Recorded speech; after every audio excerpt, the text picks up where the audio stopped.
Whoa.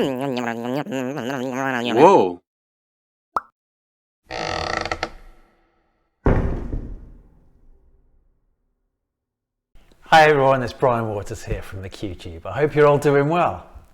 So today I want to introduce a new thing that we'll be sharing hopefully on a regular basis here on our YouTube channel, which is interviews and introductions with different members of our QTube composer community. So it's an opportunity for each of you to have a little spotlight on you and on your work. You can share your story and you can share some of your pieces of work and projects and some of your plans for the future and some of the experiences that you've had, which might perhaps be of use or of interest to other members of the community. So today we're going to meet Phil Hanson, who's been a member of the QTube for quite some time, and you'll hear about that, talking about his experiences both as a musician and as an aspiring composer. He's also got some interesting projects on the go relating to sample packs. So I don't want to spoil everything. Without further ado, let's hear from Phil. So hi Phil, nice to meet you finally. You too. We've been in touch for quite a while, haven't we? I mean, you've been with the QTube more or less since the beginning, I think, right? Yeah, pretty much. Yeah. During the Spitfire, the Westworld competition. Yeah. I know, because I remember you got in touch through that, and right. Yeah, the timing of it was just what I was looking for at exactly that moment. The coincidence was amazing, and Very cool. Yeah, I've been with it ever since, doing quite a few videos and all of that stuff. Because you're known as Foggy the composer, right? Yeah.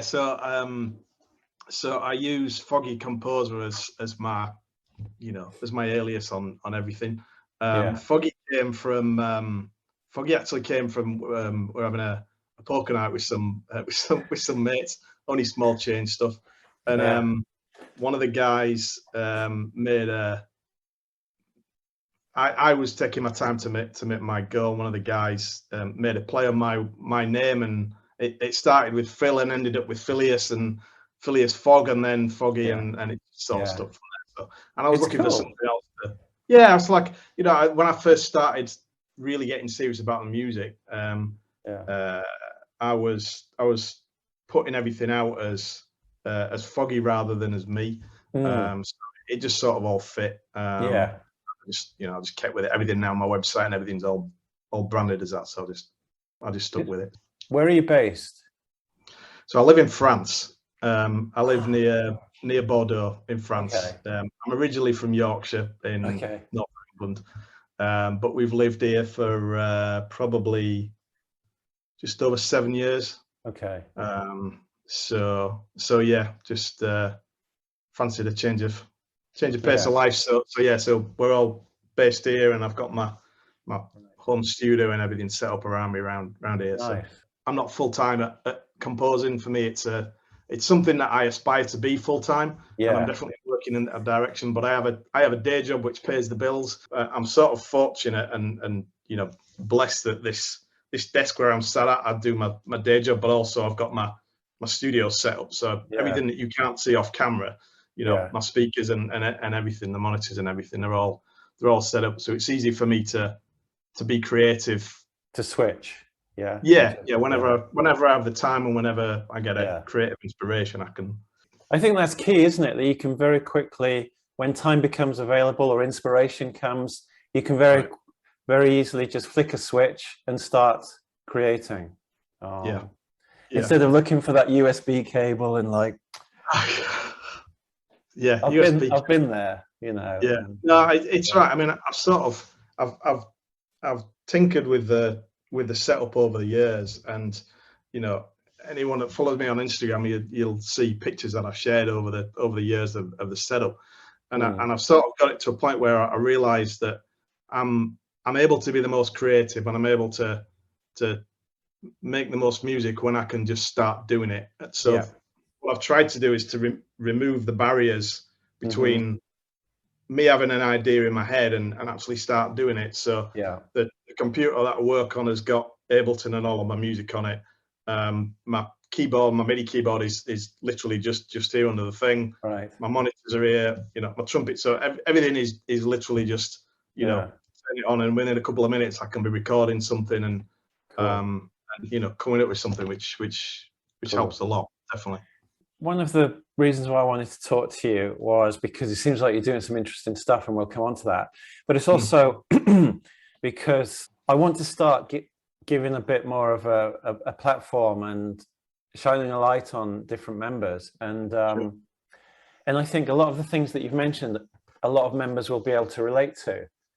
You know, they're combining a day job with their aspirations and activities as a composer, hoping to migrate across to the point where their income is not from a day job, it's from the music. And I think it's really useful, powerful for people to know that they're not the only ones in that position, and to see how other people are dealing with it, and perhaps how some people are getting some traction, some success, and but also struggles, you know, to hear about different difficulties that people have, because there's no point being like rose tinted and saying this is wonderful, because it's a struggle, isn't it? You know. Oh, it is completely. You know, I mean, and you're absolutely right. And the more that I've got into the community with QTube, and especially since the Discord server started, you know, I'm finding more and more people that are in a similar sort of position. It's interesting because of all the people that I know, both within the QTube and just in music in general, it's probably that there's a higher percentage of people that do have day jobs that do this, that have an aspiration to become, you know, to get like a Netflix original soundtrack that launches their career or whatever it might be, and trying to juggle that with a day job, and until the day job, you know, stops paying the bills, it's the priority, you know, logically.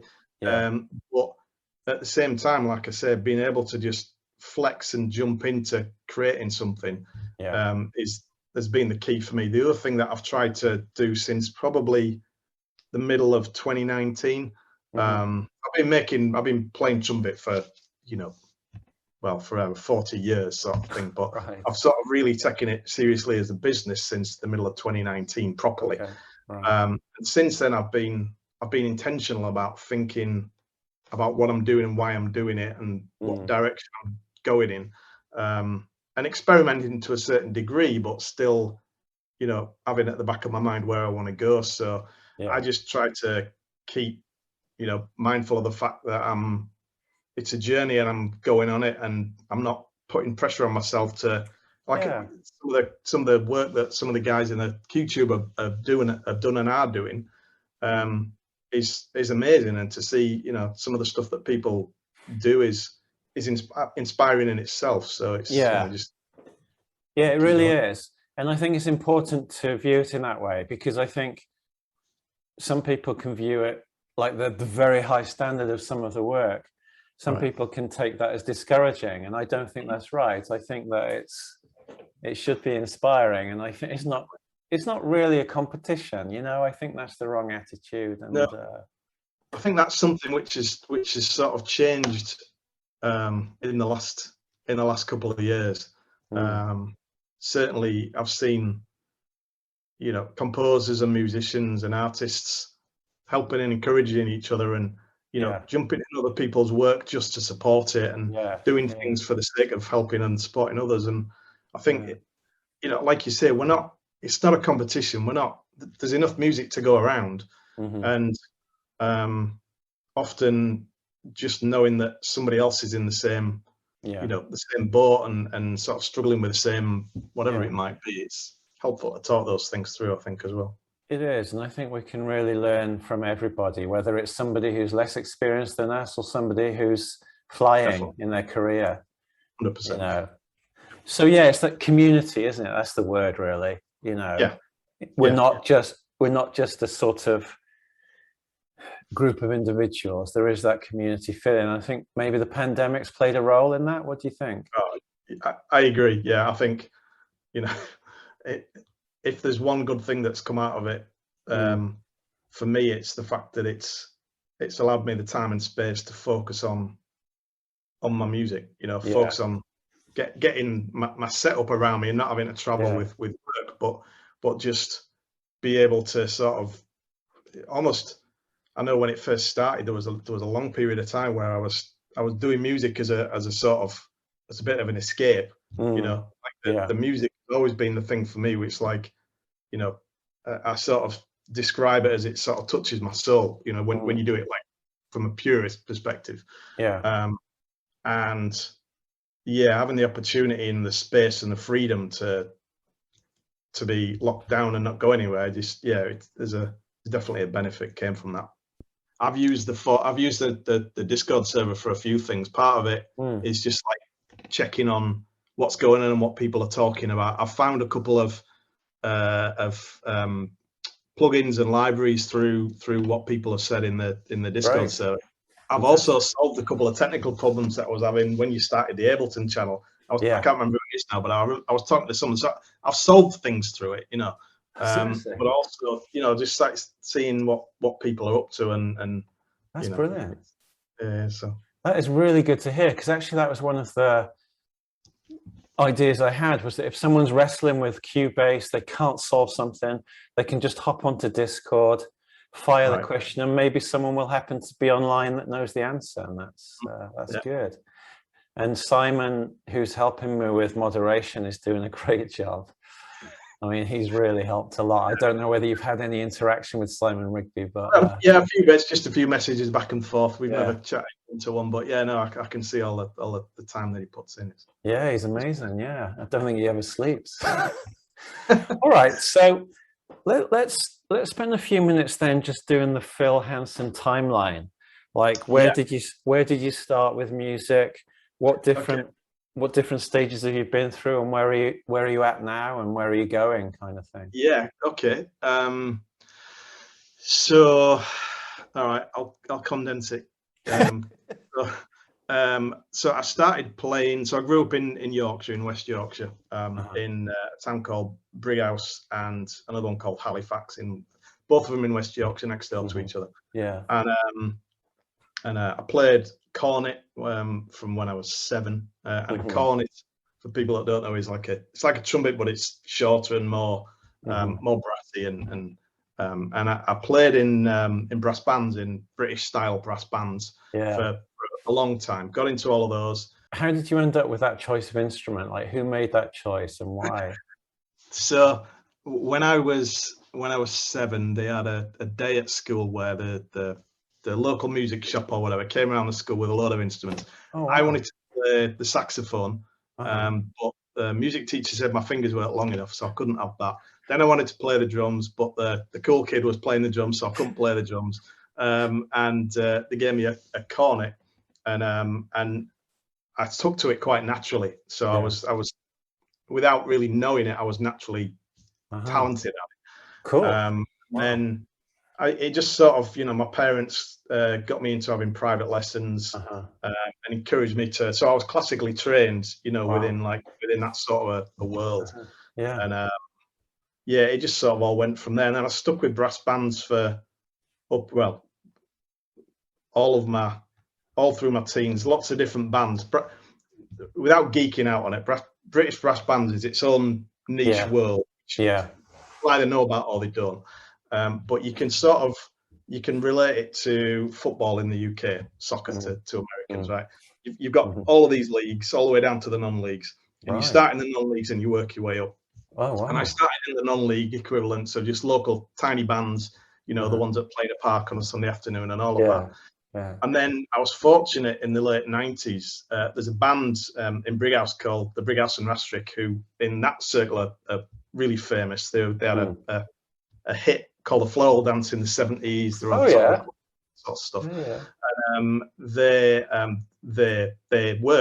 the equivalent of, like, in football terms, it's like Liverpool or Man United, right? Yeah. And my teachers from when I was little always used to play in Brighouse and Rastrick, because I lived in the town, and my dad used to know some people in there. Anyway, long story short, mid-90s, early 90s, I got into Brighouse, number one band in the world at the time, and there's, you know, we're talking tens and tens of thousands of bands in this community, so it was a big semi-professional standard.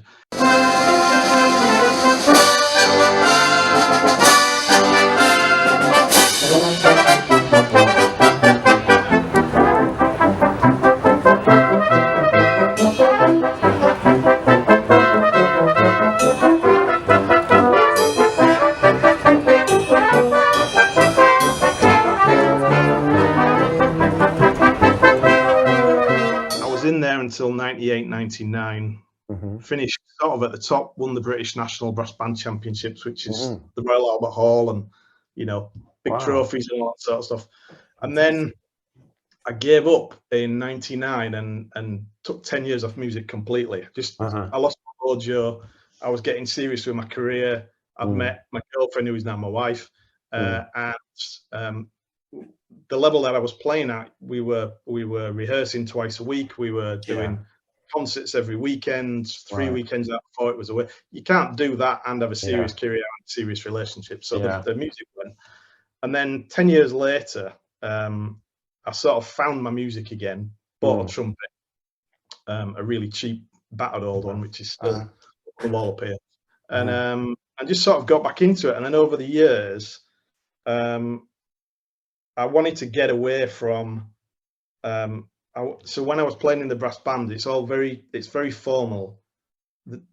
It's all playing off music on a stave. It's all classically based. You've got to sit in a certain way. Okay. No speaking, no emotion. There's no freedom of expression. You've just got to do what you're told and play with a thing. And I didn't want to do that. And I've always been a jazz fan, so I wanted to get more into jazz and sort of tried to teach myself jazz. And then in 2011, we were with my family, we were on a sabbatical in the south of France.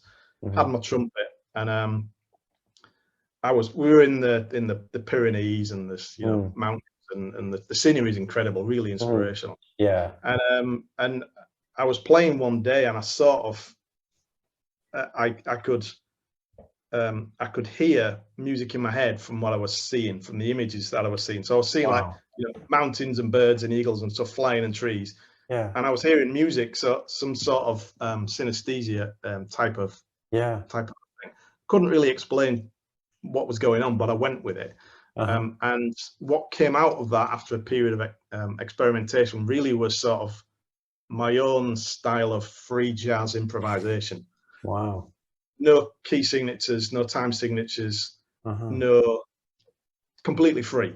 Just play whatever, it's like the purest form of improv, right? So then from then, that was 2011, I just sort of went with it. And then I took quite a few years of just playing and putting stuff up on SoundCloud every now and again, and experimenting with what's it called, GarageBand. And sort of that was when I first started getting into recording and things like that. Right. And then 2017, 2018, started to thinking about taking it a bit more seriously.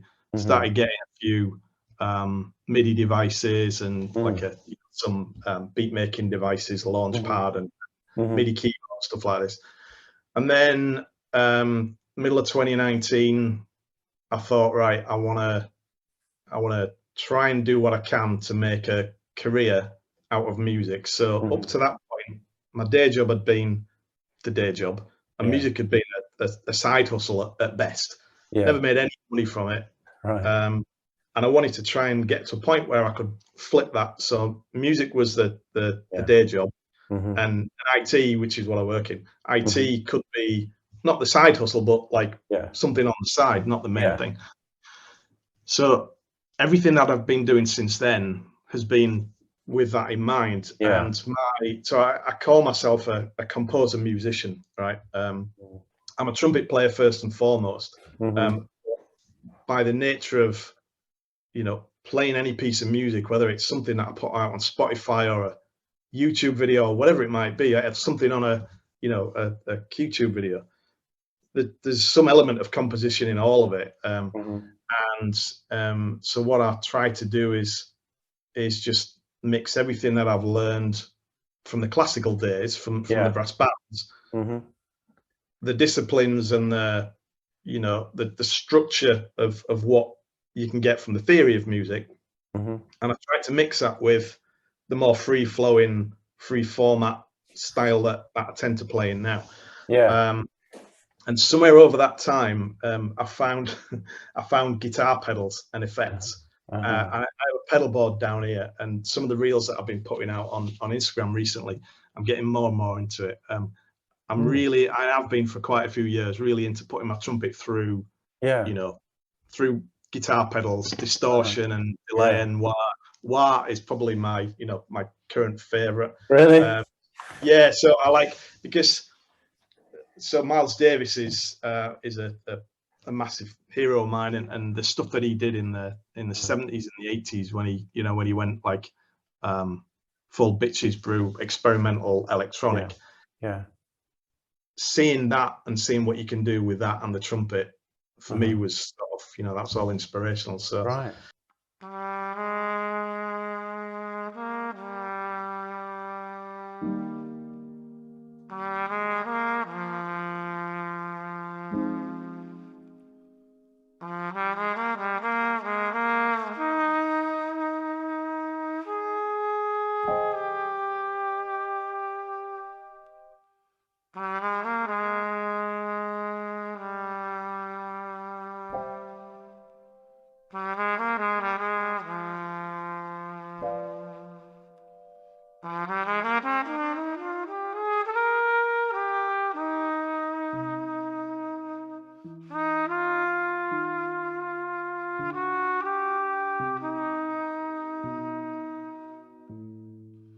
I've got my own sort of approach to how I make music. I've got my own approach to, you know, trying to trust in my own mind about what the music sounds like. I'm sort of blessed with having perfect pitch, so I can play on my trumpet what I'm hearing in my head without having to write it down. Which isn't, you know, I'm very well aware that's not a skill that everybody's got. So I'm you know, I appreciate that I can do that, but it does make things easier.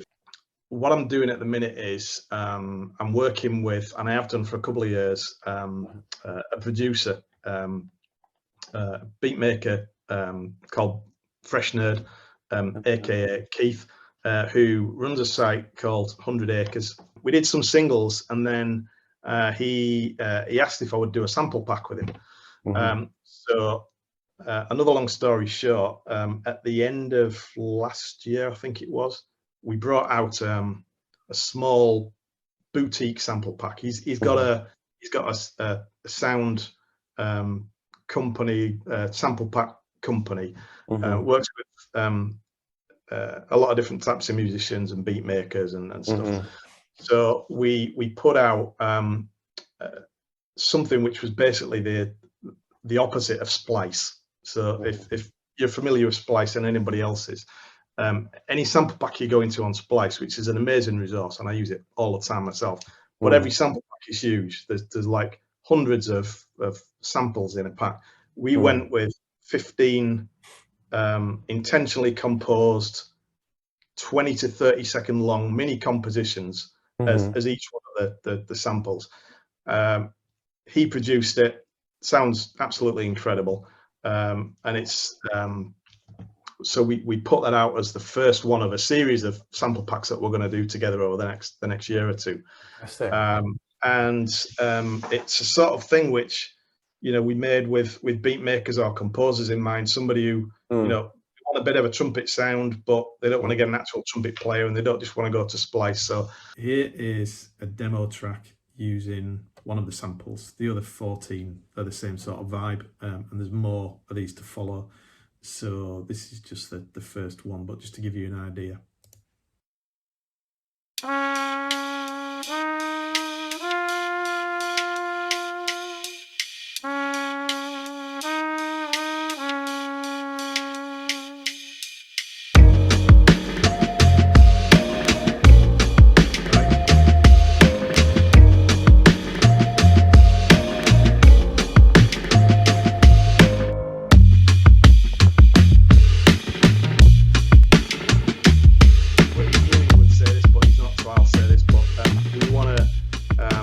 Figure out how to actually do this, but there's a 10% discount for any of the QTube members that want to pick it up.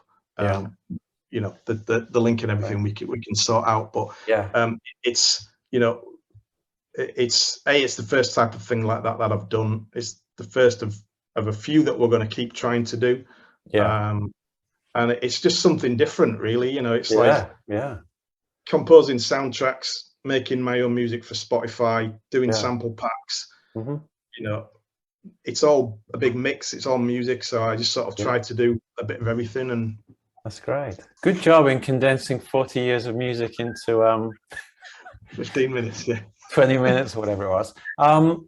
Obviously, I have questions. What I do want to say, so I'll put details in the description, but I think that probably what we'll do with the discount code is we'll probably send it out through our newsletter.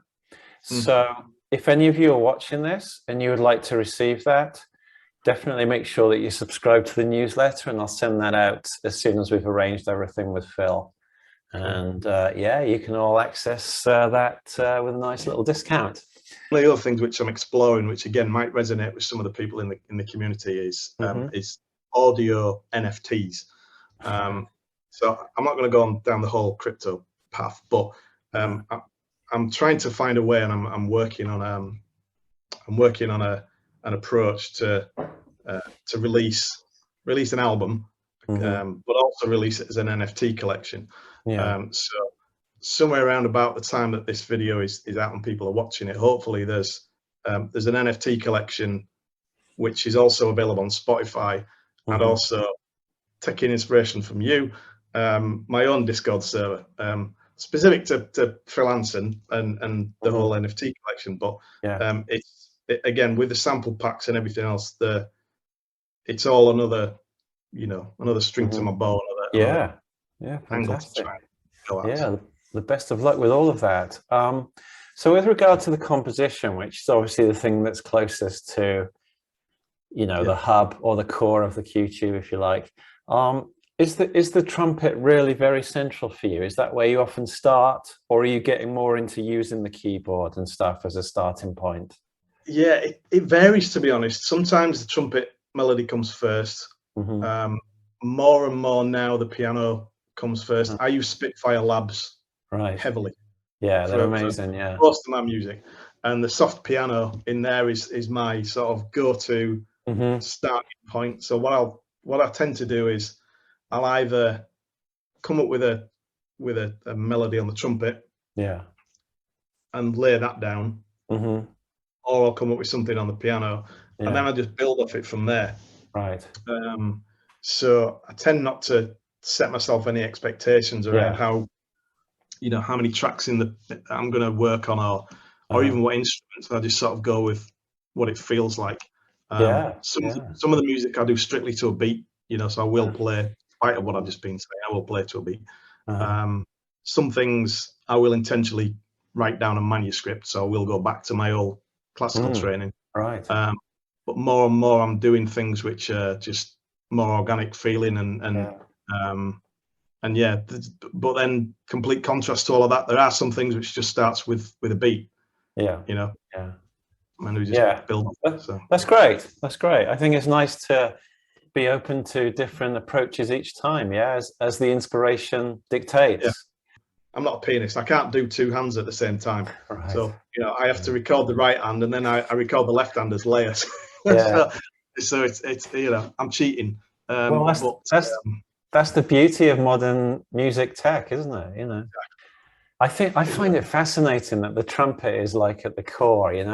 I find it like, as someone who doesn't play that at any of those types of instruments, I just cannot imagine how a trumpet could be the starting point for composition. It's like impossible for me to imagine that. I know. I mean, I guess it's like, I can't remember whose video I was watching.